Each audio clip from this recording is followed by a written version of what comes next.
Young billionaire hires a homeless woman to take care of his gardens while he travels.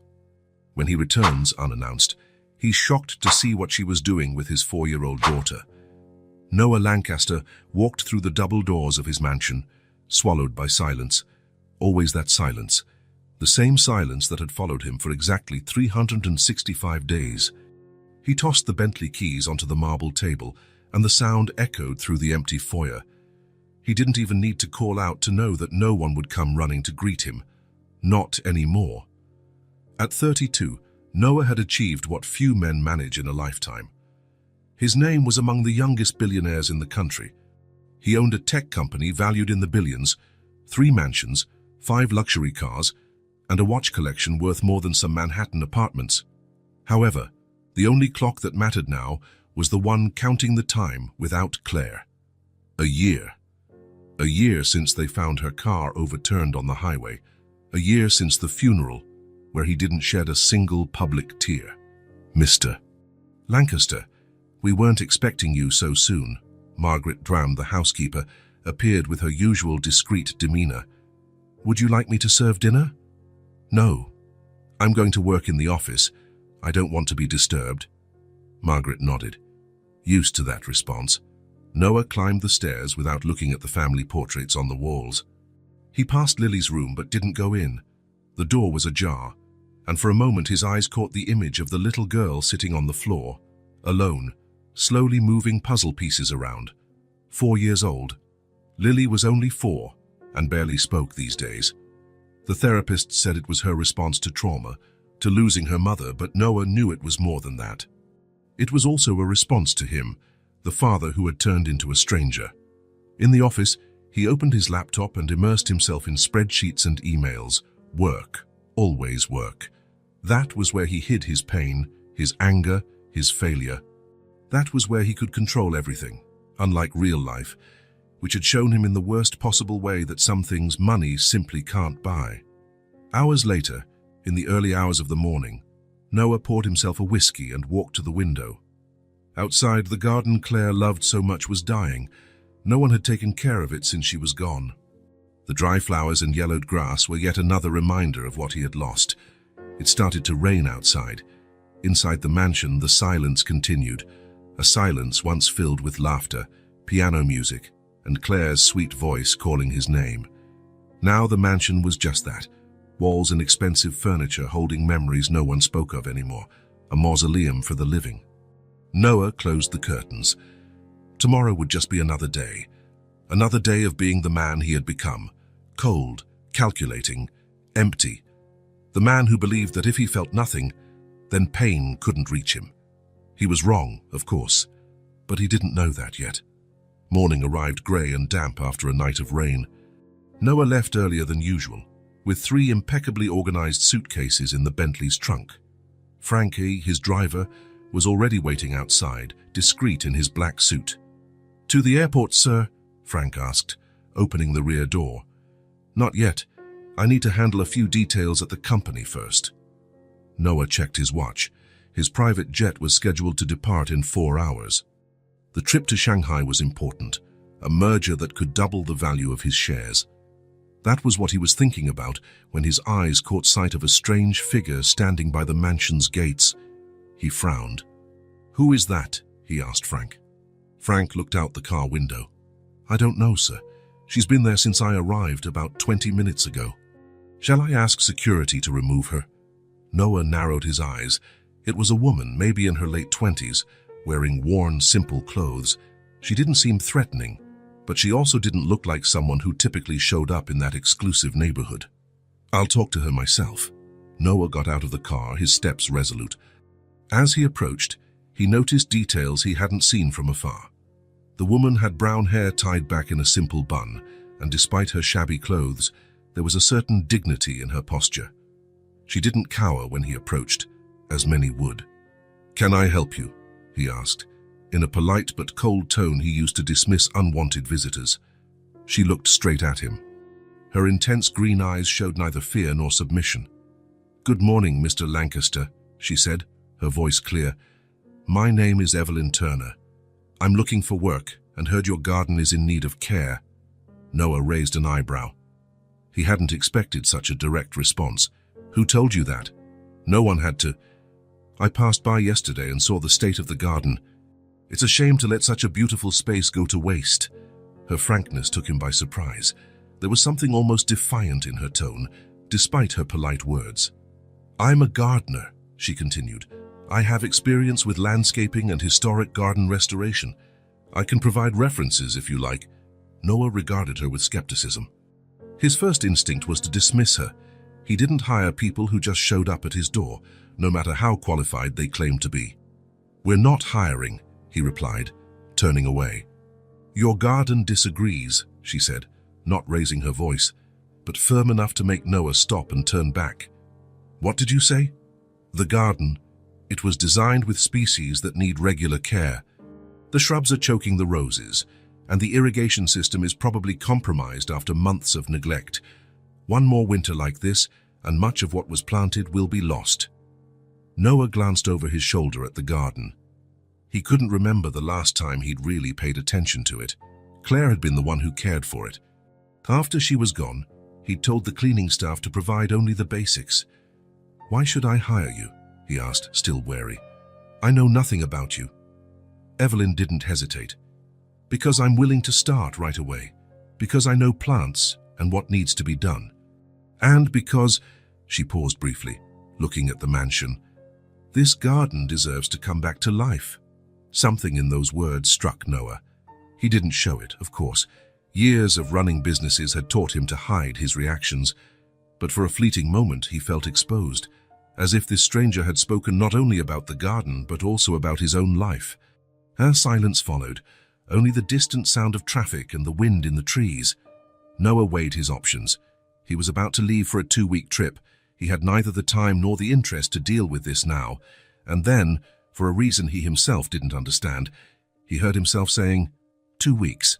I'm traveling on business and will be gone for 2 weeks. If you like, you can work in the garden during that time. Speak with the housekeeper. She'll give you access to the tools you need. Evelyn's face lit up with a small smile, the first since they'd started talking. Thank you for the opportunity, Mr. Lancaster. Don't thank me yet. When I get back, I'll decide if the job continues.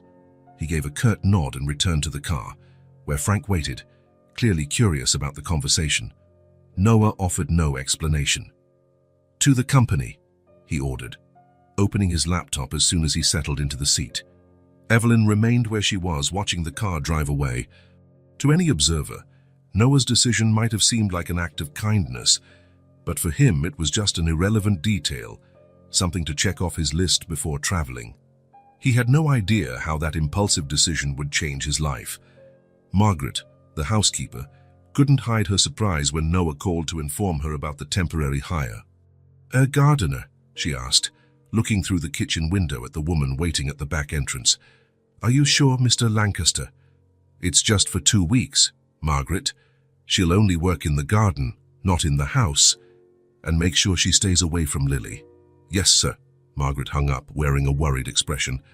In the 15 years she'd worked for the Lancaster family, she'd never seen the master hire anyone so impulsively, especially now, after everything that had happened. Evelyn waited patiently as Margaret opened the door. Mr. Lancaster informed me of the temporary arrangement, the housekeeper said, not entirely hiding her distrust. You can use the storage shed out back for your materials. The gardening tools are in the greenhouse. Thank you, Evelyn replied. I promise not to cause any trouble. Margaret gave a stiff nod and led Evelyn down the side path to the back of the property. The young woman looked around with alert eyes, not like someone admiring luxury, but someone assessing the work to be done. When they reached the greenhouse, Margaret was surprised by Evelyn's reaction. She didn't seem intimidated by the size of the garden or its neglected state. On the contrary, there was a certain determination in her gaze, as if she were facing a welcome challenge. Mrs. Clare loved this garden, Margaret commented, watching as Evelyn examined a rosebush nearly strangled by wild vines. I can see that, Evelyn replied, gently pushing aside the invasive branches. It was planted with care. Each section has its own personality. Margaret felt a lump in her throat. It was the first time in a year that anyone had spoken of Claire's garden that way. "Well, I'll leave you to your work." Lunch is served at noon for the staff in the back kitchen. Evelyn thanked her, and as soon as Margaret left, she took off her light coat, rolled up her sleeves, and began sorting the tools she'd need.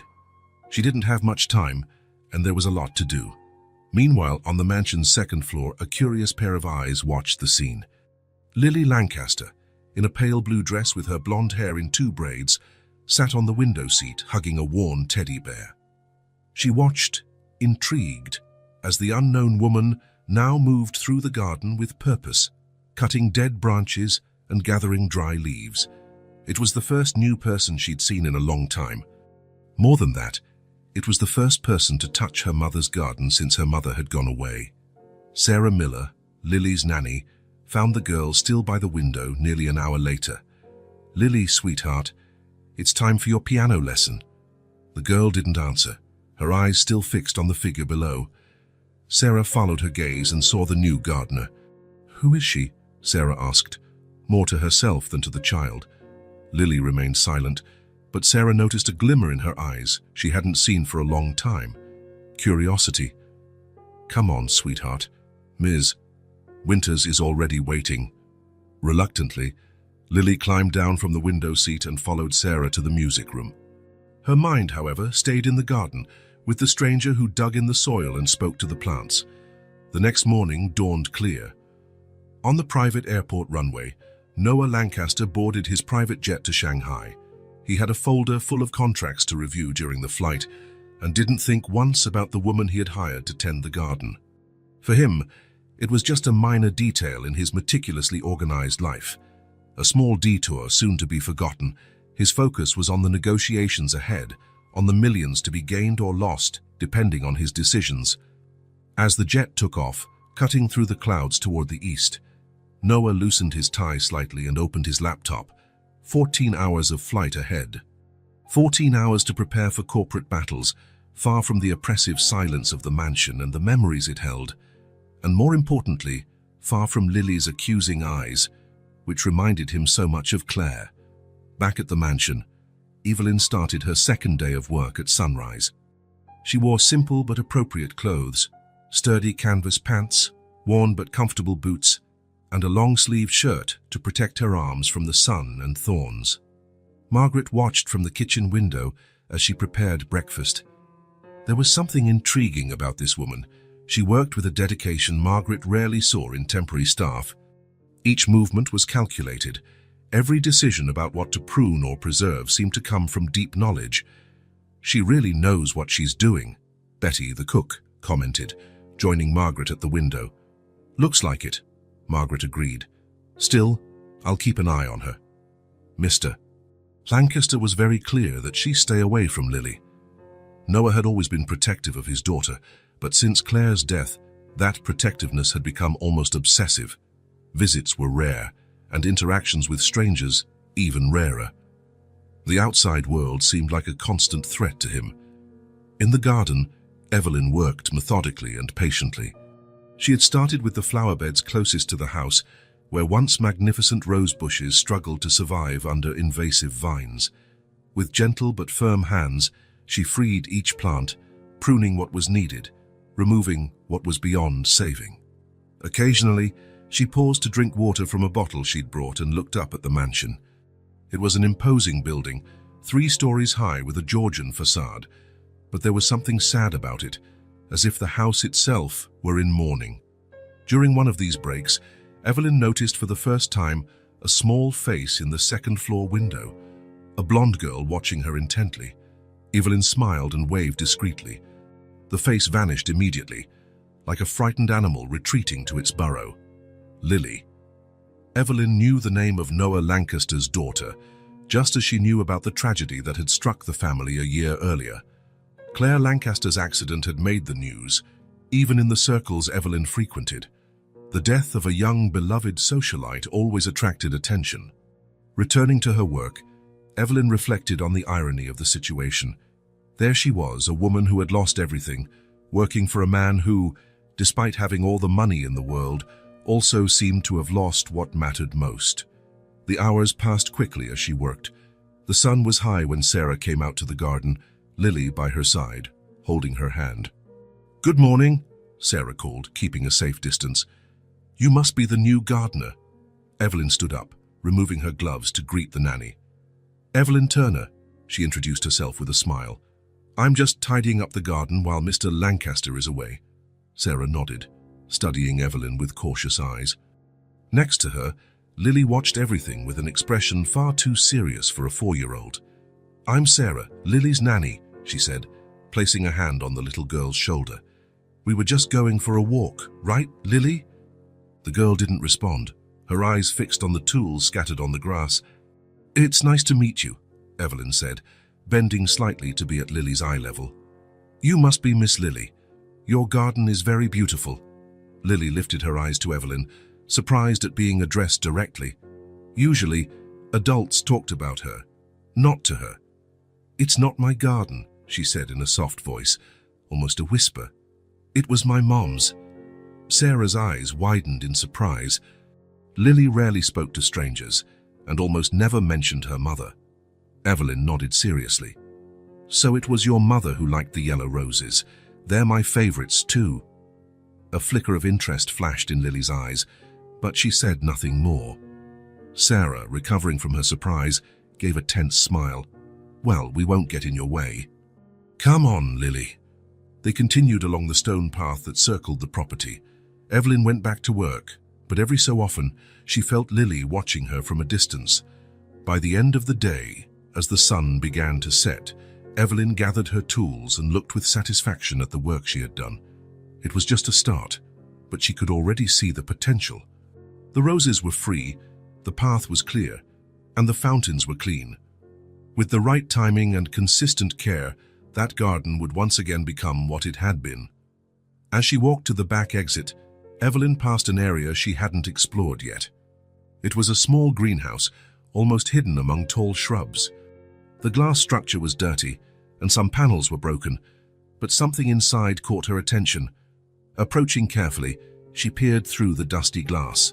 Inside, wilted but still alive, were dozens of orchids in various stages of neglect.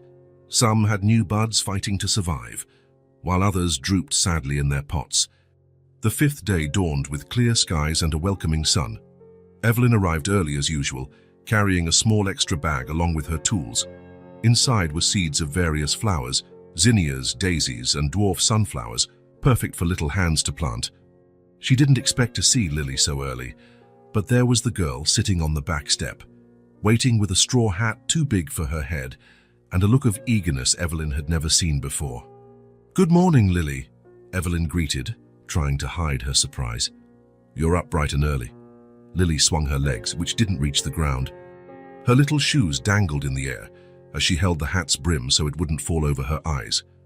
"Sarah said I could help you if you let me," the girl explained, her voice steadier than in previous days. "I promised not to get in the way." Evelyn smiled, feeling a wave of fondness. Over the past few days, Lily had gradually come closer, first just watching from afar, then asking occasional questions, and yesterday finally touching a rose petal when Evelyn invited her to. Each little step felt like a victory. "Of course you can help me. Actually, I have a special mission today that requires small, careful fingers." Lily's eyes shone with a spark of curiosity. "What mission?" Evelyn opened the bag and showed her the colorful seed packets. "We're going to create your own flower bed with fast-growing blooms. You'll be able to see them sprout in just a few days." Lily got off the step, hesitant but clearly intrigued. "Can I pick the colors?" "All of them. And we'll put a little sign with your name on it so everyone knows it's yours." The girl's face lit up with a shy smile, revealing a small gap where a baby tooth had recently fallen out. "I've never planted anything before." "Then today is your big day." 20 minutes later, Sarah came out to the garden looking for Lily and found a scene she never expected to see. The child crouched in the dirt, her hands dirty, laughing as Evelyn explained how each seed needed its own space so it wouldn't feel cramped when it grew. "Lily," Sarah exclaimed, half surprised, half relieved to find her. "You went outside without telling me." Lily looked up, but her hands stayed focused on scooping tiny holes in the freshly prepared bed. "Sorry, Sarah," she replied, not taking her eyes off the little hole she was digging. "But I had to come early to help with the baby flowers." Sarah watched the scene, torn between protective instinct and the joy of seeing Lily so animated. Since Claire's death, the girl had closed up like a small snail, speaking as little as possible and rarely smiling, spending hours just staring out the window. Now, her cheeks were flushed, and her dress was muddy, but she looked alive. "It's my fault," Evelyn intervened, standing up and wiping her hands on her gardening pants. "I should have asked for your permission before we started." Sarah shook her head, stepping closer. "No, it's fine. It's just that—" She hesitated, glancing at Lily, who was now carefully covering a seed with soil. "I haven't seen her like this in a long time." The two women exchanged a look of understanding. They didn't need to say out loud what both knew. This child had spent the last year in a state of sadness no 4-year-old should ever experience. "Can we finish planting before breakfast?" Sarah asked, surprising even herself by the suggestion. "We have a reading lesson after that, but maybe we can come back this afternoon." Lily's smile was answer enough. The next morning, Lily appeared with a drawing pad and colored pencils under her arm. Sarah followed, carrying a small folding table. "I want to draw the garden," the girl announced, more confidently than the day before. "To show Daddy when he comes back." Evelyn, who was pruning a shrub near the central fountain, smiled as they approached. Lily's hair was in 2 uneven braids, probably done by her own hands, and her yellow dress perfectly matched the daisies that were starting to bloom near the porch. "Great idea. How about sitting near that bench? From there, you can see the flower beds and the fountain." Lily nodded and ran to the spot, her dress fluttering in the breeze. Sarah followed with the small table, a folding chair and a bottle of water. "She asked to come out as soon as she woke up," Sarah said, watching Lily settle in with determination. "And she asked for that sketch pad. It belonged to her mother." Evelyn looked at the worn green notebook Lily now opened so reverently. The pages were yellowed at the edges, and some already had drawings, flowers and landscapes drawn by a talented adult hand. "Claire liked to draw?" Sarah nodded, lowering her voice so Lily wouldn't hear. "She was an artist. She painted and sketched the garden a lot." Lily used to sit beside her and try to copy. After Claire was gone, no one touched that sketch pad. Until today. Evelyn felt the weight of that information. This wasn't just a notebook, but a link to a mother who was no longer there, a connection Lily was finally ready to revisit. The morning passed peacefully.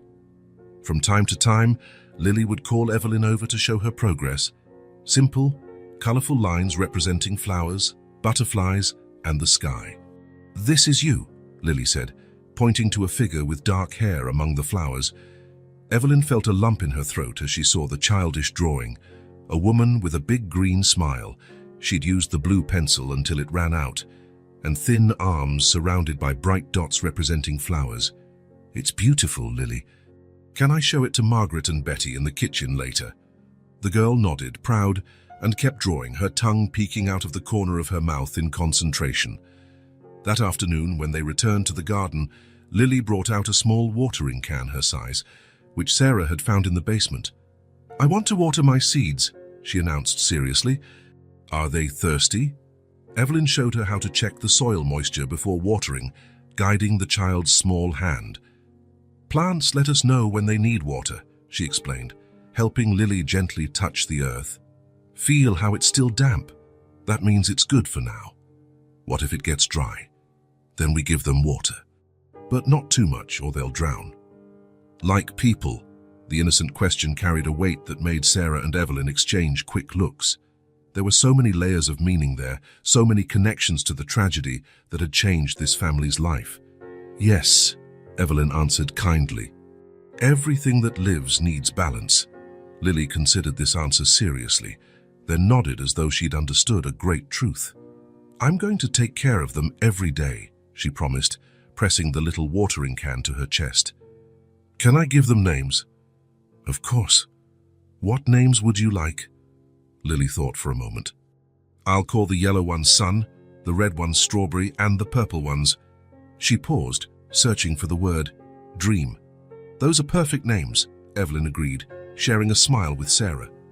On the 6th day, it rained. A gentle, steady rain that Evelyn assured was the best gift for newly planted seeds. Lily was disappointed she couldn't go into the garden, but Evelyn suggested she draw pictures of what she imagined the seeds were doing underground. The girl spent the whole afternoon in the playroom, creating images of smiling seeds waking from a long sleep, stretching tiny green arms toward the surface.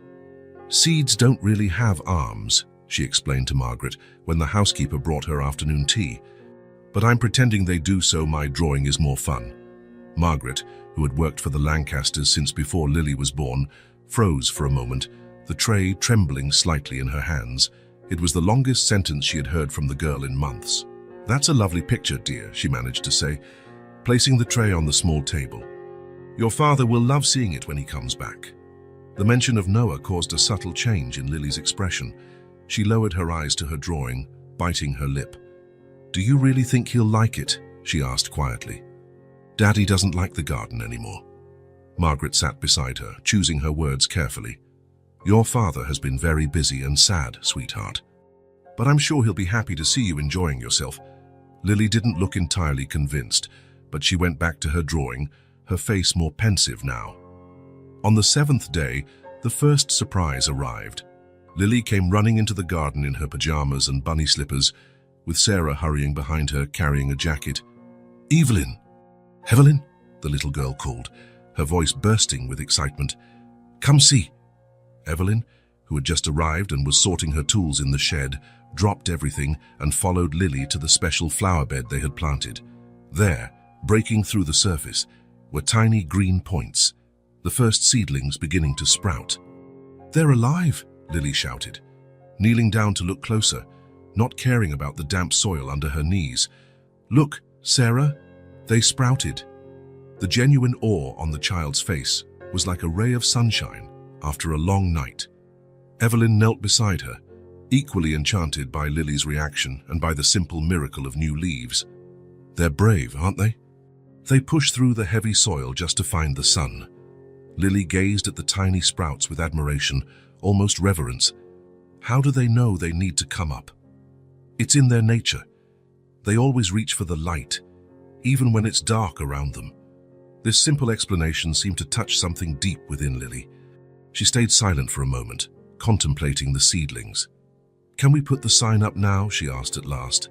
"So they know this is Lily's garden."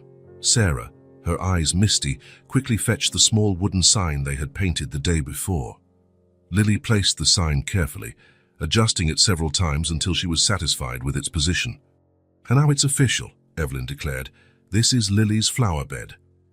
The following days established a new routine. Lily spent more and more time in the garden, helping Evelyn with simple tasks, gathering dried leaves, watering plants, observing pollinating insects. Each day brought a new question, a new discovery, a broader smile. To everyone's surprise, Lily began showing an insatiable curiosity about everything living in the garden. She wanted to know the names of all the plants, how they grew, why some had thorns and others didn't. She asked about the insects, the birds visiting the feeders Evelyn had installed, and even the worms they found while turning the soil. "Why don't worms have eyes?" she asked one morning, watching one squirm in her fingers. "Because they live in the dark, underground. They don't need eyes down there." "So, how do they know where to go?" "They feel," Evelyn explained, gently guiding the worm back into the soil. "Some things we don't need to see to know they're there." Sarah, initially apprehensive, now brought books and lessons to the garden whenever the weather allowed. They sat under a tree's shade, and Lily practiced reading with nature-themed stories, much more interested now that she could see real examples around her. The girl who barely spoke now formed full sentences, asked questions, shared opinions. One afternoon, she surprised everyone by reciting from memory the names of all the flowers they had planted in the exact order. "She slept through the night without nightmares," Sarah told Evelyn one morning, as they watched Lily draw flowers on paper. "The first time in months. She's eating better too," added Margaret, who had joined them with a tray of lemonade. "Last night she asked for seconds at dinner. That hadn't happened since—" She didn't finish the sentence, but there was no need, they all knew. The garden also showed visible signs of transformation. The rosebeds, once smothered by weeds, now displayed fresh buds. The paths were clearly defined, the central fountain worked again, and the stone benches had been cleaned and polished. Evelyn had discovered, hidden behind the greenhouse, a small stone table and child-sized chairs. After a thorough cleaning, it became Lily's favorite spot for snacks and drawing. Betty, the cook, told Margaret the garden was beginning to look like it did in Claire's time. "Will Mr. Lancaster approve of all this?" she whispered to Margaret as they prepared lunch, watching through the kitchen window. Lily was crouched beside Evelyn, both watching a ladybug on a daisy leaf. Margaret didn't answer immediately. Noah Lancaster had been hard to please since the tragedy. His grief had turned into a coldness that kept everyone at arm's length, including his own daughter. But could even he remain indifferent to his daughter's first genuine smile in an entire year? "I think what matters is that the girl is happy," Margaret finally said. "It's been so long since we've seen her like this," Betty agreed, watching Lily giggle openly when the ladybug suddenly flew away, landing on her arm.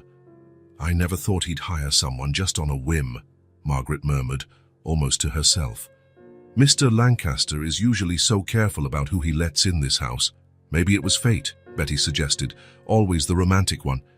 Margaret wasn't one to believe in fate, but she had to admit Evelyn's arrival had brought a welcome change to that grief-stricken home. 9,000 kilometers away, in a conference room overlooking Shanghai's skyline of skyscrapers, Noah Lancaster was finalizing the details of the merger that had brought him to the other side of the world. The negotiations had been exhausting, the days filled with endless meetings, business dinners and contract reviews. There was little time to think about home or what might be happening there. His daily calls were brief and practical, check-ins with his assistant about how business was running, instructions for his legal team, a few questions for Margaret about the mansion. During a break between meetings, he called home as he always did. "How are things?" he asked Margaret after the usual greetings. "Everything's in order, sir." "Is Lily all right?" he asked, as he always did. "Yes, sir," Margaret replied, hesitating slightly. "Actually, she's been spending a lot of time in the garden." "In the garden?" Noah frowned, pausing from signing a document his assistant had placed before him. "I thought nobody used that space anymore." "The new gardener has been doing a good job, sir, and Lily seems to enjoy watching her." Noah paused, vaguely recalling the woman he'd hired on a whim before leaving. A decision he'd made without much thought, just to get rid of that stranger and get on with his day. "As long as everything's all right," he replied, changing the subject to more practical matters about the house. His assistant signaled that the next meeting was about to start. Noah ended the call quickly, focusing again on the numbers and clauses that filled his days. Not for a moment did he imagine that, while he discussed millions in an air-conditioned conference room in Shanghai, the true miracle was happening in his own backyard, where a silent child was talking, laughing and dreaming again, thanks to a bit of soil, some seeds, and the infinite patience of a determined green-eyed gardener. In his world of business and contracts, Noah Lancaster believed he controlled every variable, could predict every outcome. But he had no idea about the quiet revolution taking place in his own home, a revolution born of childish laughter and blooming flowers under the summer sun. Noah Lancaster rubbed his tired eyes as the Bentley passed through the mansion gates. The trip back from Shanghai had been exhausting. A 16-hour flight, an unexpected layover in Dubai, and turbulence that made sleep impossible. But the merger was complete, 3 days ahead of schedule, and he returned with a signed $1.2 billion contract. "We arrived earlier than expected, sir," Frank noted, adjusting the rear-view mirror. "You didn't notify the household staff?" "No," Noah replied curtly. "I prefer it this way." The truth was that he hadn't planned on coming back early. He made the decision right after the final signature. His associates had suggested he stay for the celebration party, but something drove him to return. It wasn't longing, at least that's what he told himself. It was mere practicality. The car circled the driveway, and Noah frowned at the sight. The front garden, once neglected, was unrecognizable. The neatly trimmed hedges framed the entrance path. The flower beds, which had been mere yellow patches 2 weeks ago, now displayed vibrant blooms in full flower. The central fountain, shut off since Claire's death, was flowing with crystal-clear water, the soft sound creating a serene atmosphere.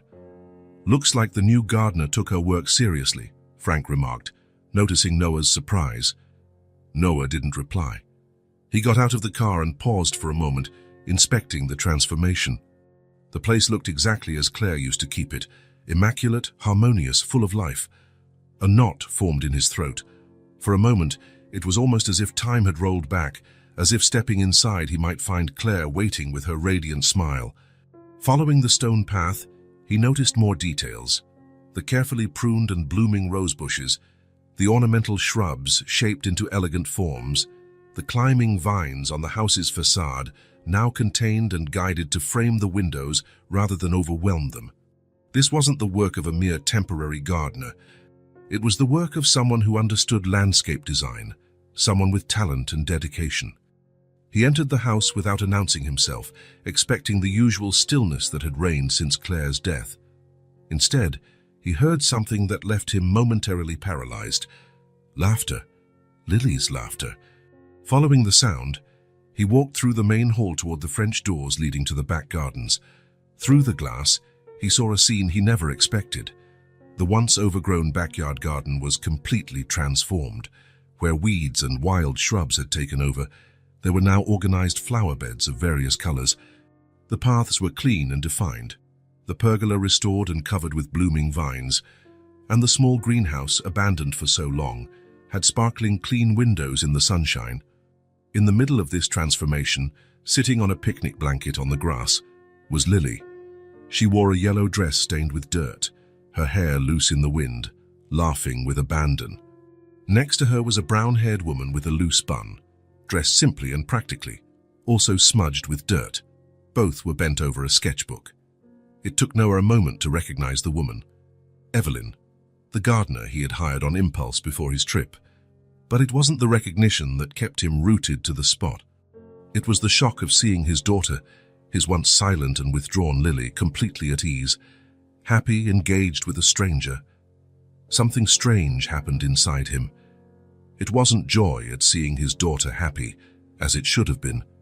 It was a wave of jealousy mixed with a sharp sense of betrayal. How had this woman, a complete stranger, managed what he couldn't achieve in months? How dare she take his place, form a bond with Lily that he himself didn't have? Noah stepped forward, making the floor creak beneath his shoes. The sound alerted the two in the garden. Lily was the first to turn her head, and for a moment, Noah saw something in her eyes that hurt him, surprise, almost disappointment. "Daddy!" she exclaimed, but she didn't run to hug him as she once would. Evelyn stood up quickly, wiping her hands on her pants. There was caution on her face, as if sensing what was coming. "Mr. Lancaster," she greeted with a small nod. "We weren't expecting you back so soon." "Clearly," he replied, his tone cold as ice. His eyes scanned the garden again, noticing more changes. The area Claire had called her secret garden, hidden behind tall shrubs, had been cleaned and restored. The little stone bench where she used to sit and read was polished and available once more. It was as if a piece of Claire had returned to the house, and for some inexplicable reason, that made him even angrier. "Look what we planted, Daddy." Lily got up, picking up her sketchbook. "They're real flowers, and some have already sprouted. Evelyn taught me how to take care of them, and—" "Lily," Noah interrupted, his tone harsher than he intended. "Go inside." Now, the happiness vanished from the girl's face, replaced by confusion and hurt. "But Daddy—" "Now, Lily." The girl lowered her head, hugging the sketchbook to her chest. She glanced at Evelyn one last time before trudging back into the house. Only when she was inside did Noah turn his attention to the gardener. "I don't recall authorizing such extensive changes to the garden," he said, his voice controlled but icy. Evelyn held his gaze without flinching. "The garden needed urgent care, sir.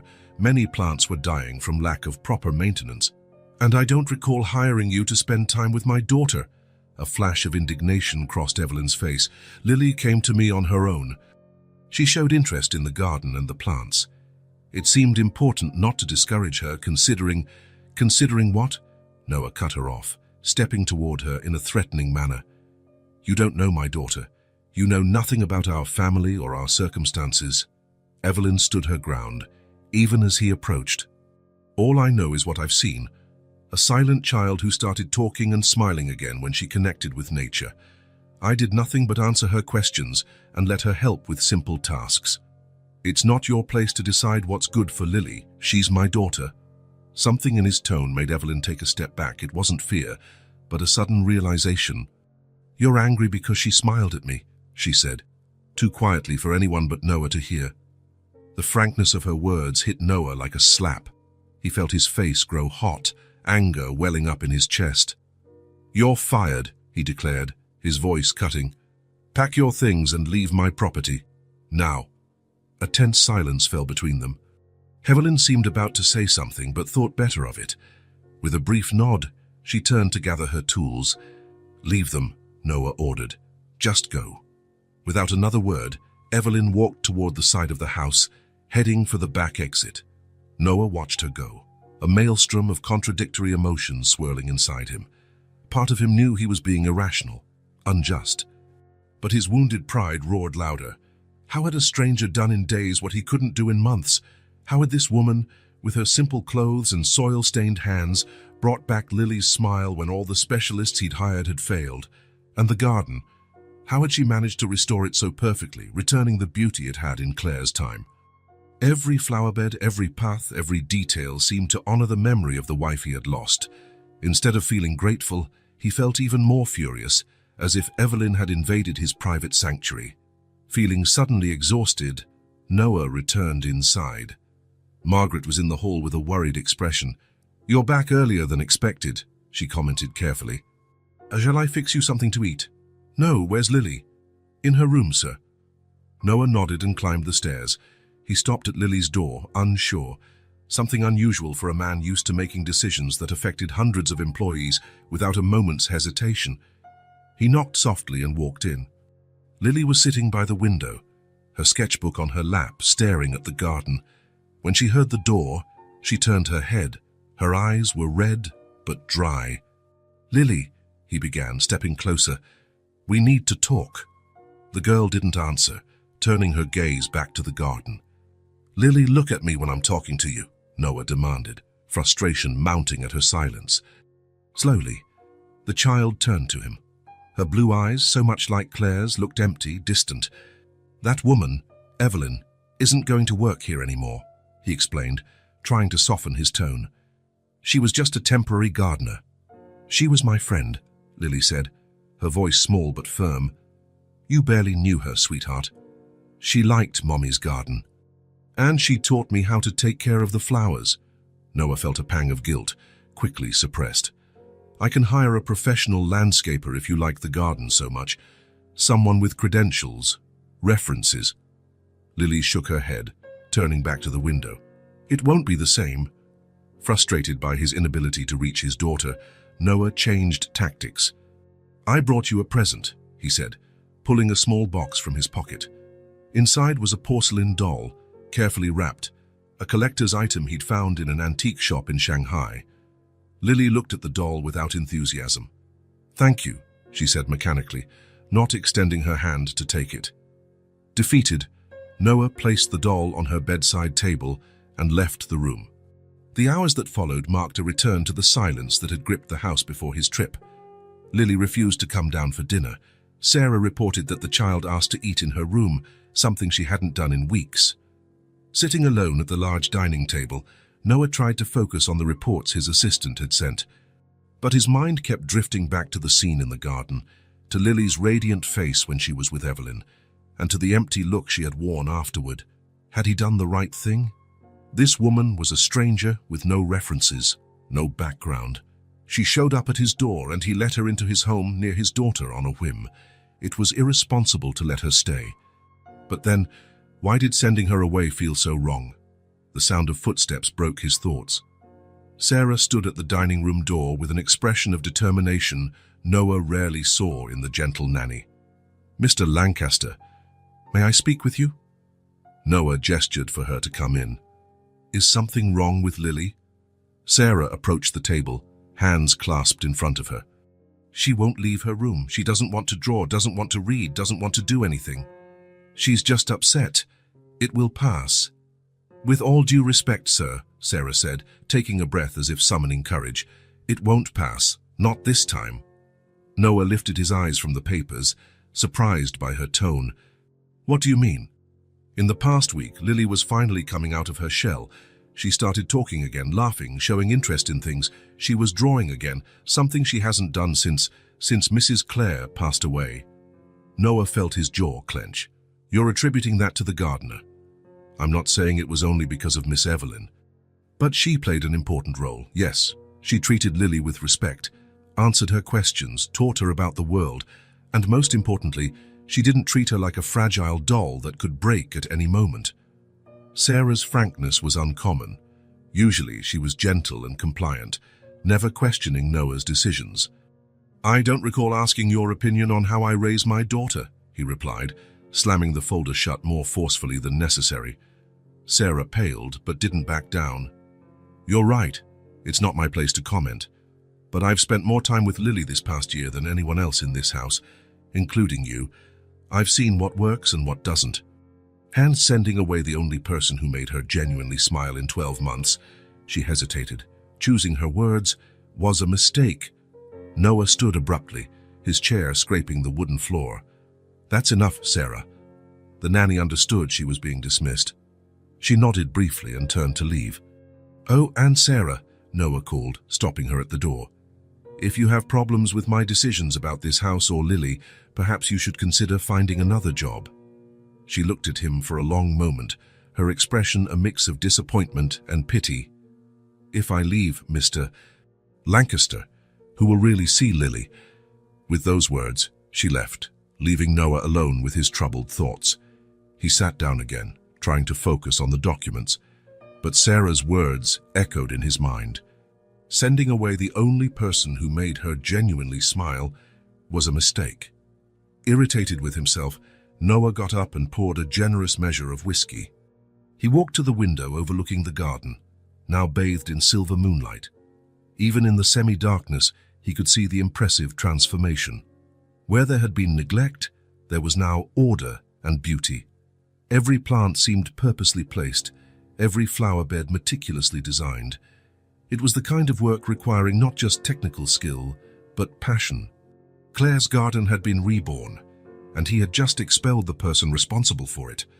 A movement on the second floor caught his attention. Lily's silhouette appeared in her bedroom window, small and alone, gazing at the garden. Noah watched his daughter for long minutes, feeling a tightening in his chest he couldn't quite name. For the first time since Claire died, Noah Lancaster felt deeply uncomfortable with the man he had become, the man who had dismissed, without explanation, someone who brought joy to his daughter, the man who preferred to see his daughter silent and obedient rather than happy under another's influence.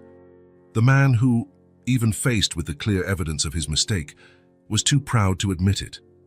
He finished his whiskey in one gulp and headed to his office. Maybe a night of work would silence the nagging voice in his mind that kept saying, "You messed up, Noah." And it's not the first time. 3 days passed after Evelyn's departure, and the Lancaster mansion returned to what it had been before, silent as a mausoleum. Lily spent hours in her room, refusing to come down for meals. The few times she did speak, it was to ask when Evelyn would return. Noah watched this regression with growing concern. The previous night, he'd heard Lily crying softly as he passed her door. He stopped, hand on the doorknob, but didn't go in. What would he say? How would he explain to a 4-year-old that he had sent away the only person who'd made her smile in months because of his own wounded pride? On the morning of the 4th day, Noah entered his office earlier than usual. The restless night had given him dark circles under his eyes, but his mind was clear for the first time in days. He had made a decision. He picked up the phone and called Margaret. "I need you to find out everything you can about Evelyn Turner," he said bluntly. "Who recommended her, where she worked before, how she found out about the job. Everything. Mr. Lancaster, no one recommended her," Margaret replied hesitantly. "She just appeared at the gate that morning, asking for work. You hired her yourself." Noah frowned. That was true.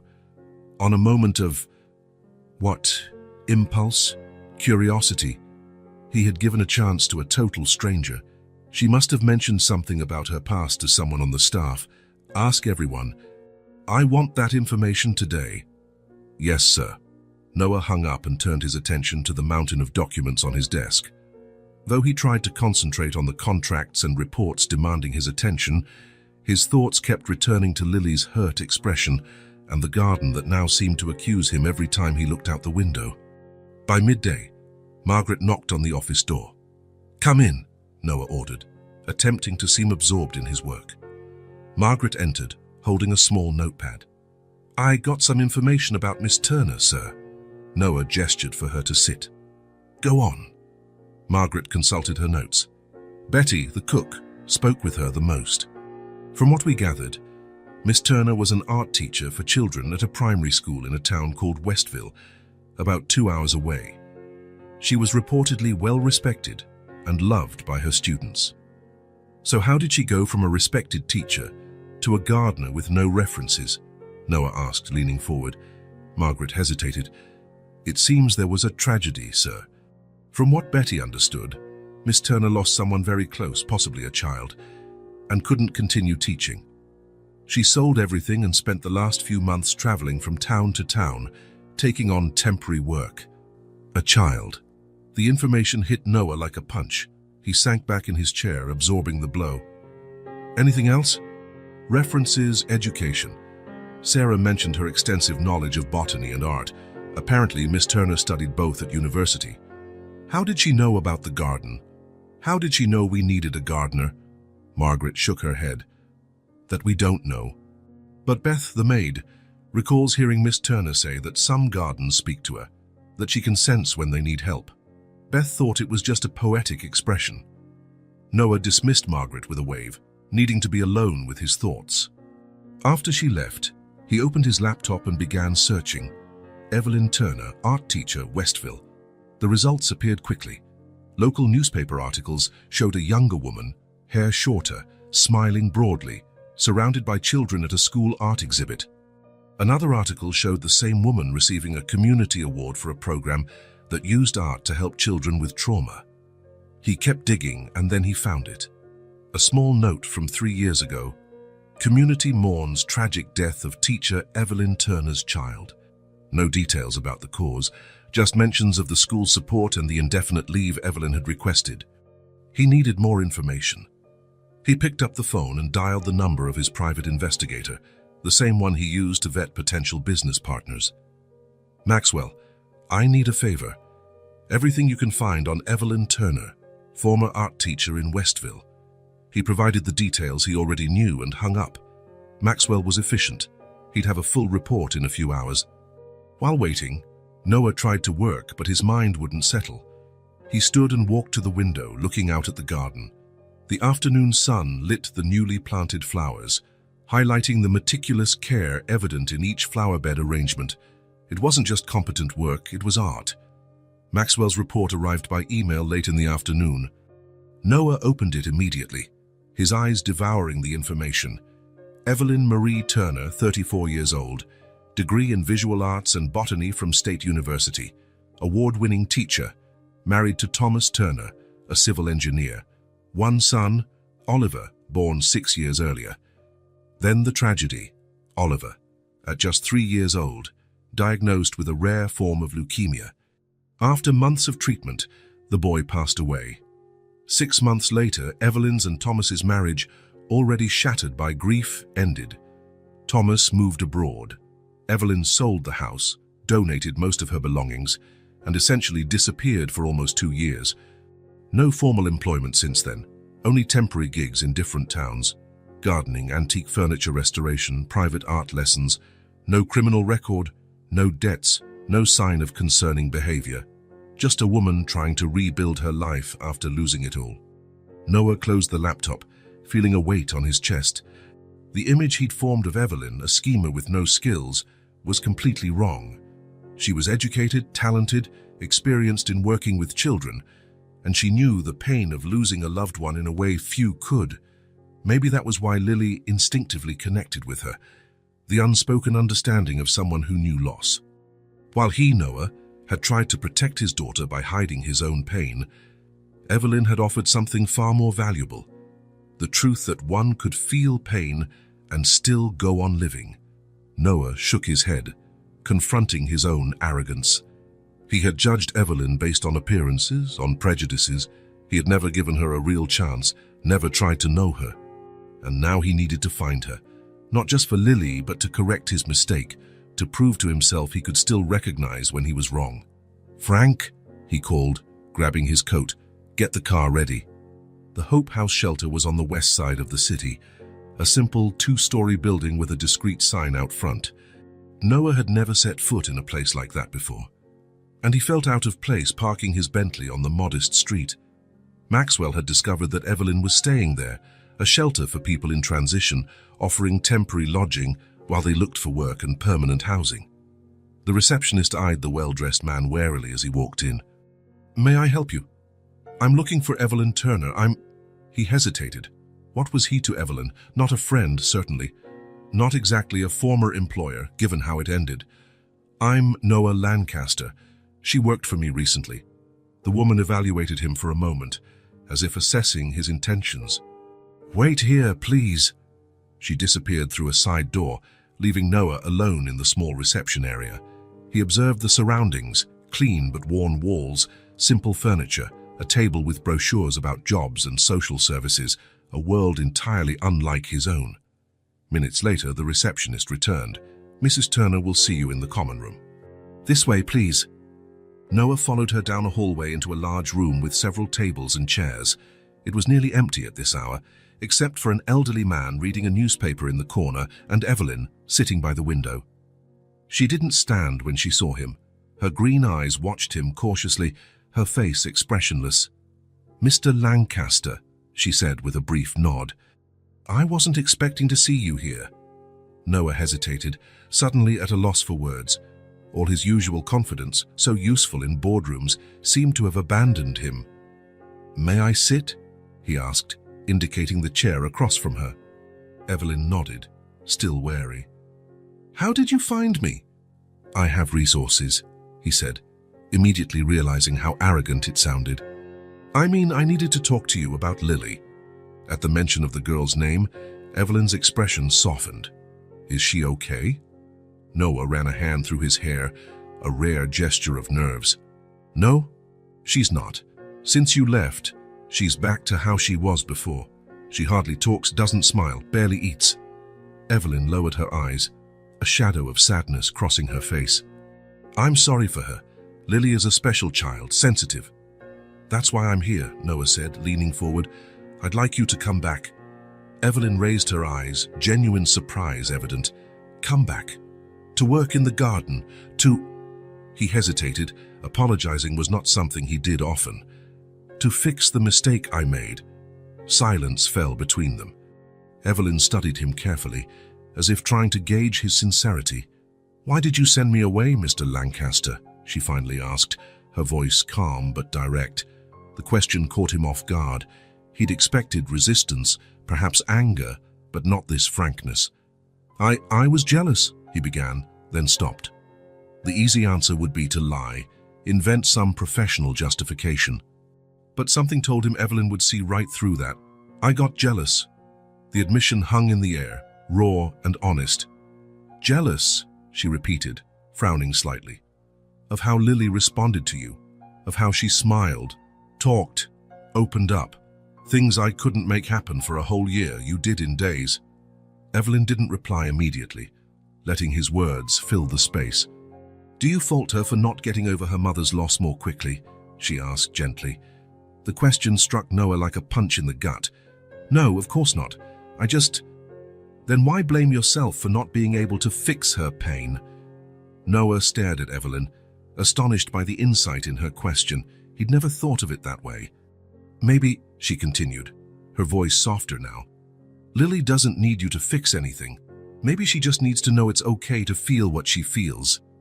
Evelyn's words left him speechless. It was a perspective he'd never considered. In his mind, As a father, his job was to protect Lily from pain, not teach her how to live with it. The garden helped, Evelyn said after a moment. There was something healing for her in seeing the plants grow, in creating something new. But the real point was that, out there, she could just be a 4-year-old, without the pressure of pretending she was all right. Noah nodded slowly, beginning to understand. "Please," he said, the words almost painful in his rarely apologetic mouth. "Come back, not for me, but for Lily." Evelyn studied him for a long time, as if searching his face.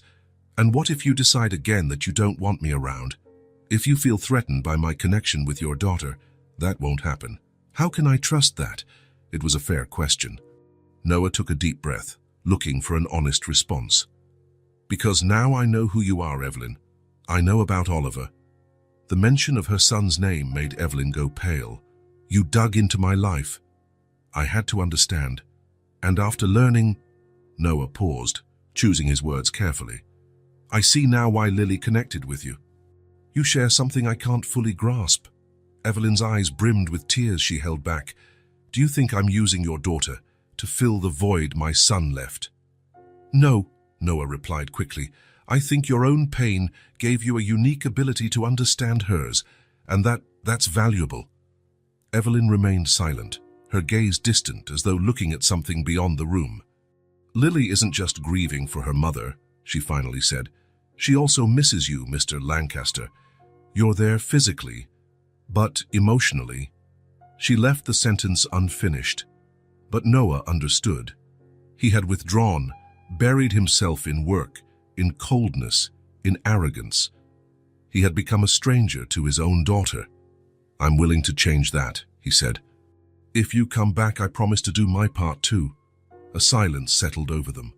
Outside, the sun was beginning to set, casting orange shadows through the window. At last, Evelyn spoke.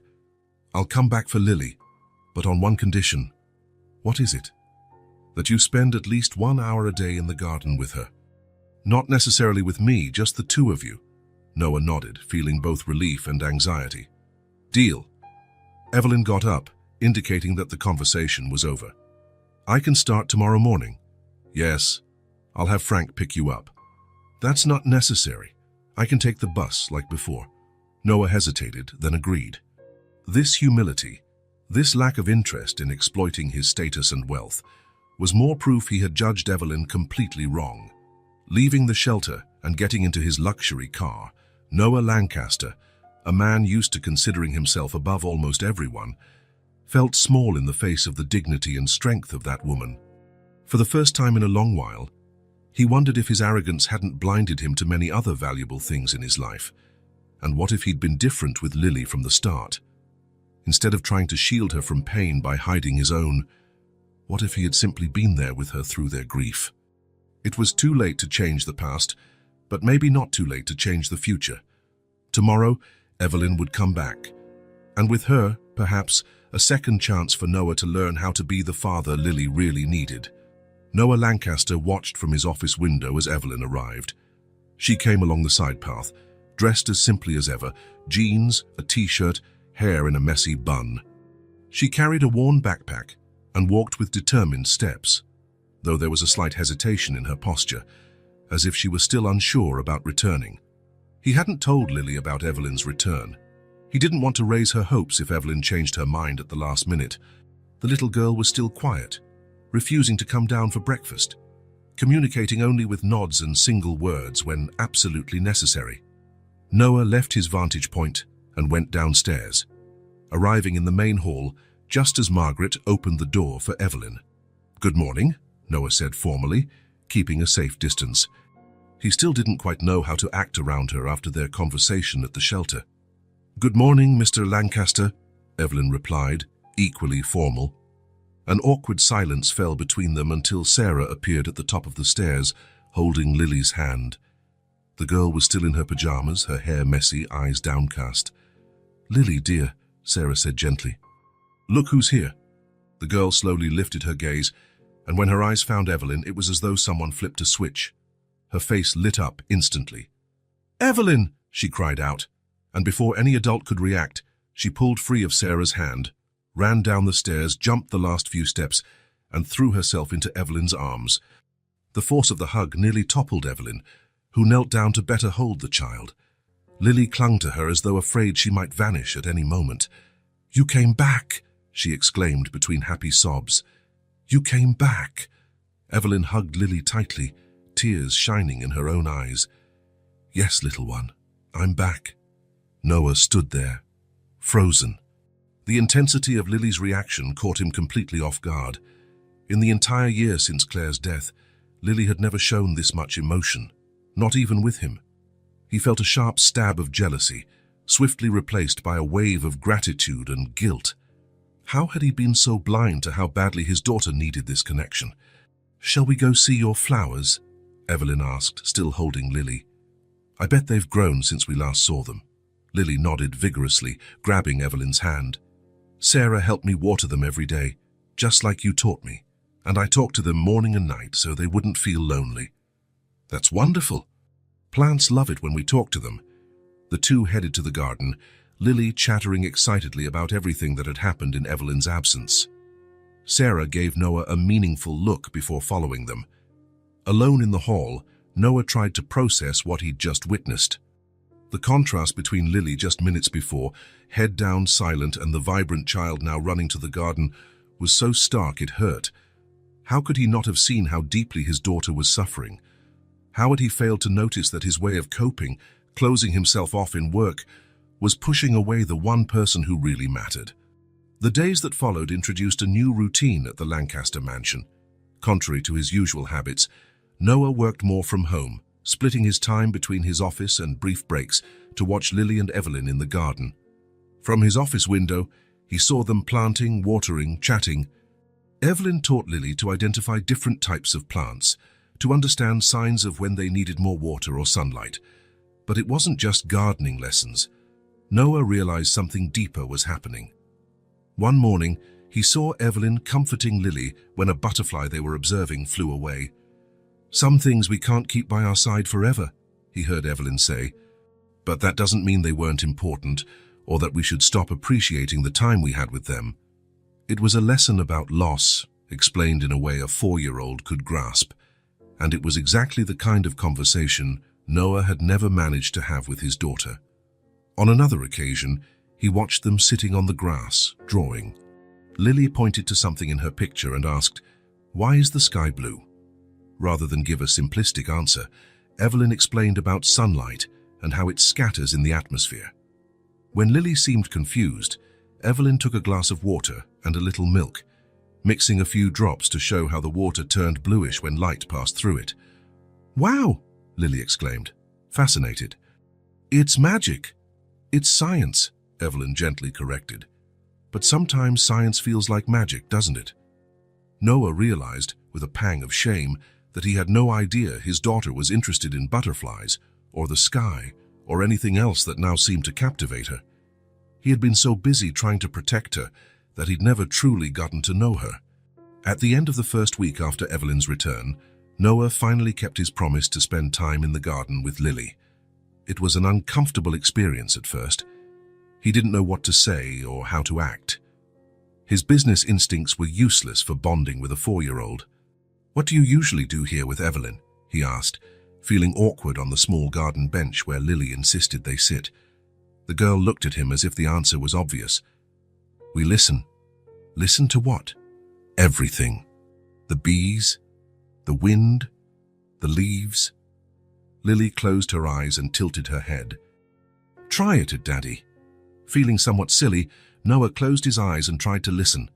At first, he heard nothing but distant traffic and the sound of the irrigation system, but gradually, he began to notice other sounds, the gentle hum of a nearby bee, the rustling of leaves in the breeze, a bird singing in a branch above them. "I can hear it," he said, surprised by how many sounds he'd been ignoring. Lily smiled, pleased with her father's progress. "Evelyn says most people forget how to really listen. They only hear what they want or whatever's loudest." The remark, coming from such a young child, caught Noah off guard. It was a deep truth, simply expressed. Exactly how he'd lived the past year, listening only to the noise of his own thoughts, his business, ignoring the silent signs that his daughter needed him. In the following days, Noah began paying more attention. He noticed Lily preferred apple juice to orange, that she always put her right shoe on before her left, that she bit her lip when deeply focused on a drawing. Small details that, as her father, he should have known years ago. One afternoon, about 2 weeks after Evelyn's return, Noah found Lily in the living room, leaning over her sketchbook. She rarely used that room before, preferring her bedroom or the garden. "What are you drawing?" he asked, approaching. Lily looked up, hesitated a moment, then turned the sketchbook so he could see. Noah was immediately unsettled by what he saw. On the paper, drawn in childish but recognizable lines, were 3 figures. A small girl in a blue dress, clearly meant to be Lily, a tall man in a suit representing Noah, and a brown-haired woman in simple clothes, Evelyn. All 3 were holding hands, wearing big smiles. Above them, a bright yellow sun and a few clouds. Below, what seemed to be the garden, with colorful flowers and a butterfly. What unsettled him wasn't the quality of the drawing, but the fact that Evelyn was included. On paper, they looked like a family. "That's really nice," he said, trying to keep his voice casual. "Why did you draw Evelyn with us?"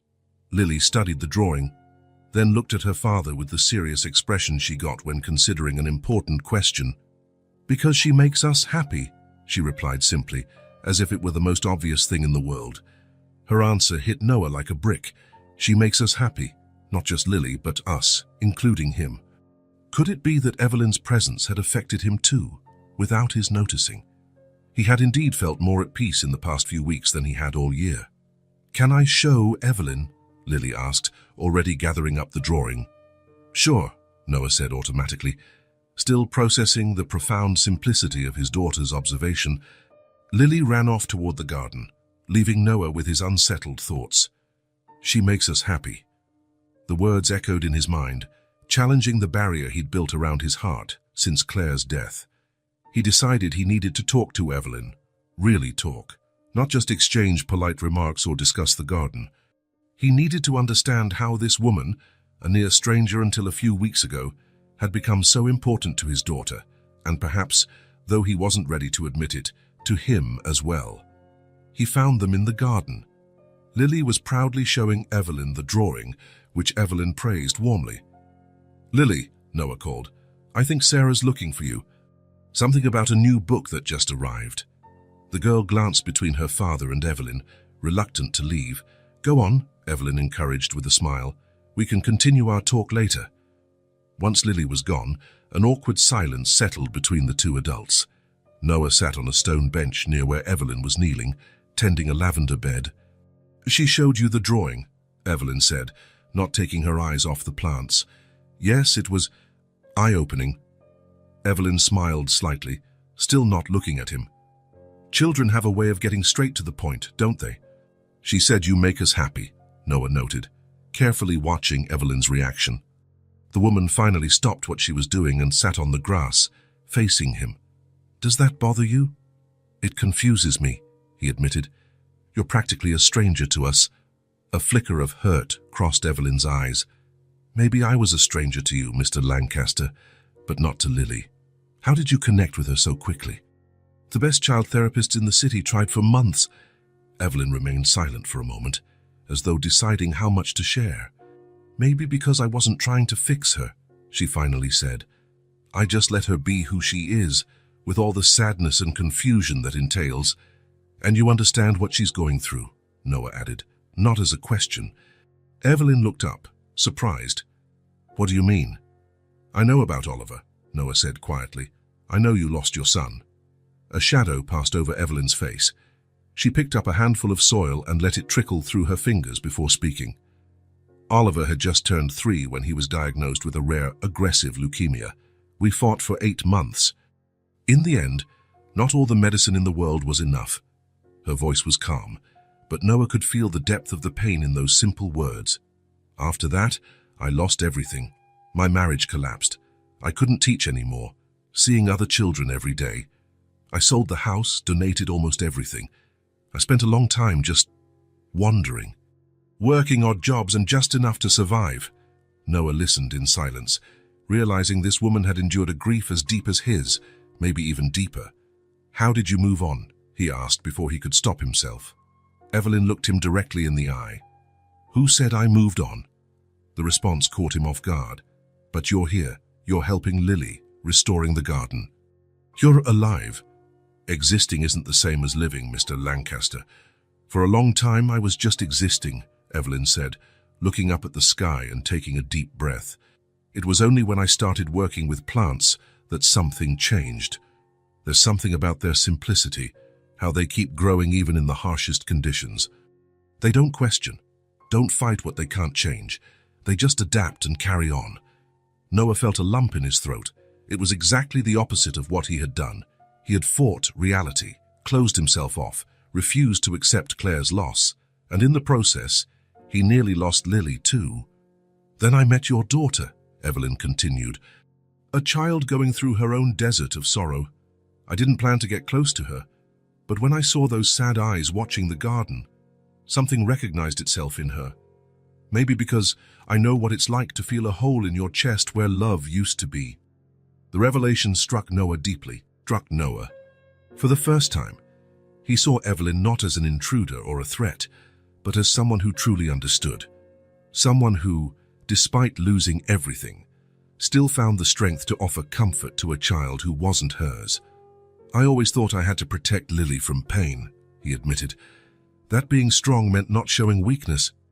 But losing a child taught me there is no protection from certain pains," Evelyn said gently. "You can only go through it. And sometimes the greatest gift we can give someone who's hurting is simply being there without trying to fix them." In that moment, something changed inside Noah. A barrier he hadn't known existed began to crumble. He saw clearly how his arrogance, his need for control, and his refusal to accept help or show vulnerability had created a chasm between him and his daughter. "I need to change," he said, almost to himself. "We all do, at some point," Evelyn replied. A silence fell between them, not uncomfortable, but filled with mutual understanding. Noah looked around the garden, noting how it had flourished under Evelyn's care, just like Lily. "Thank you," he said at last, "for everything you've done for Lily, and for this conversation." Evelyn nodded, a small smile forming on her lips. "You're welcome, Mr. Lancaster." "Noah," he corrected. "After all this, you can call me Noah." In the days that followed, Noah spent even more time at home, observing how Evelyn interacted with Lily, trying to learn from it.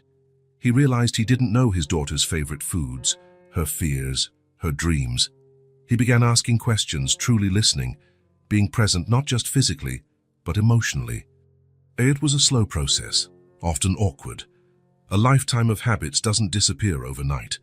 His natural arrogance still surfaced in tense moments. His controlling nature still urged him to dictate how things should go. He still struggled to fully admit his approach had been wrong, that he needed to change something fundamental within himself. But it was a start. A small seed of transformation, like the seeds Lily had so carefully planted in the garden. With time, with consistent care, perhaps it could grow into something stronger and more lasting. One Saturday morning dawned exceptionally blue. Summer was nearing its end, days still hot but with a faint hint of autumn in the air. Noah Lancaster woke earlier than usual for a weekend. In recent months, he'd gotten used to spending Saturdays in meetings or reviewing contracts in his office. But today would be different. He went downstairs, still in his robe, something he would never have done before. In the kitchen, he found Betty making pancakes. "Good morning, Mr. Lancaster," she greeted, surprised to see him so early. "I didn't expect you for breakfast. Shall I make something special?" "The pancakes look great, Betty," he said, pouring himself coffee. "Is Lily up yet?" "Not yet, sir. But she shouldn't be long. She's been excited about Saturdays since Miss Turner started spending mornings here." Noah nodded, feeling a mix of anxiety and anticipation. Evelyn didn't know it, but he had cancelled all his appointments for the day. He had a surprise planned, something he'd discussed with Sarah the night before. While sipping his coffee, he heard eager footsteps on the stairs. Lily bounded into the kitchen, already dressed, her hair in two uneven braids she'd likely done herself. "Daddy!" she exclaimed, stopping in surprise when she saw him. "Aren't you working?" The innocent question stung Noah more than any explicit reprimand could have. It was Saturday morning, and his own daughter found it odd to see him at home. "Not today, princess," he said, opening his arms. "I thought we could spend the day together." The look of surprise on Lily's face turned into a radiant smile.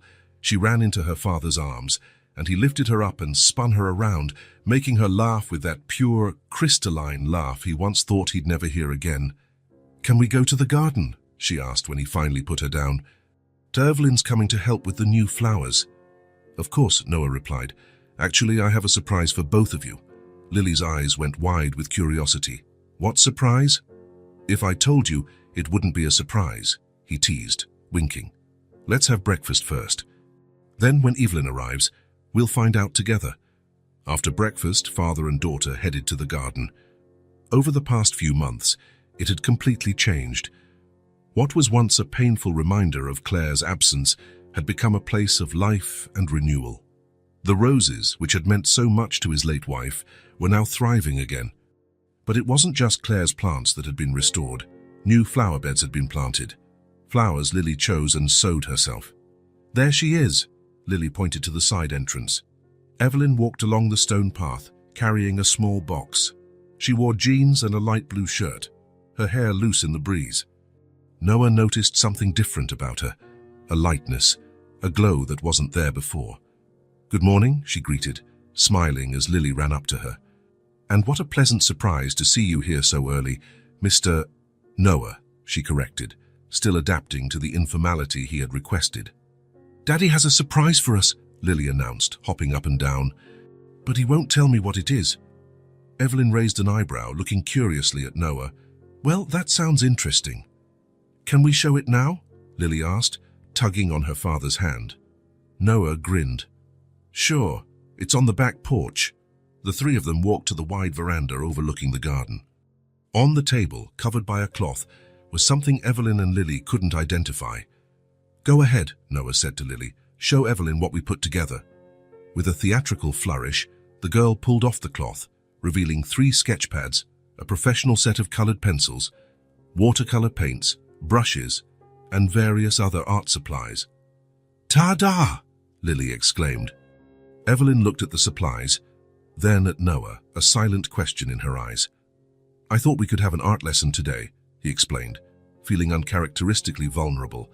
"Lily told me you used to be an art teacher, and Sarah mentioned it was something you and Lily might enjoy doing together." "An art lesson," Evelyn repeated, still taken aback. "And you're going to participate. If you two will have me as a student," he replied with a slightly unsure smile. Lily clapped her hands, thrilled by the idea. "Yes, we can teach Daddy how to draw. He's terrible at it, you know." Noah feigned indignation, making Lily laugh even more. "Hey, my stick figures are world-renowned," Evelyn laughed, a genuine laugh that lit up her face. It was rare to see her so at ease, especially around Noah. "Well, then we have a lot of work to do," she teased. "Where should we start, Lily?" The girl immediately took on the role of assistant, organizing the supplies with comedic seriousness. "First, we need to decide what we're drawing," she declared with the authority of her 4 years. Evelyn naturally stepped into her teaching role, suggesting they begin with something simple, observing and sketching a flower. They chose a daisy from the garden, which Noah picked and placed in a small vase at the center of the table. "Look carefully," Evelyn instructed. "Not just at the general shape, but at the details. How many petals are there? How do they connect to the center? What are the exact colors?" Noah watched, fascinated, as Evelyn guided Lily with questions rather than giving direct instructions, encouraging her to discover things on her own. It was utterly different from his business approach, where everything was about efficiency and immediate results. When it was time to start drawing, Noah picked up his pencil and froze. He couldn't remember the last time he'd tried to create something purely for the sake of creation, something without a practical purpose. His hand trembled slightly over the blank page. He felt ridiculously nervous, like he was about to present to a board of directors, not sketch a simple flower with his daughter. "It's okay, Daddy," Lily said, noticing his hesitation. With surprising naturalness, She placed her tiny hand over his large one. "Just draw a circle first." "Like this?" She guided his hand, helping him trace a wobbly circle for the flower's center. "See, it's not so hard." Noah felt a lump form in his throat.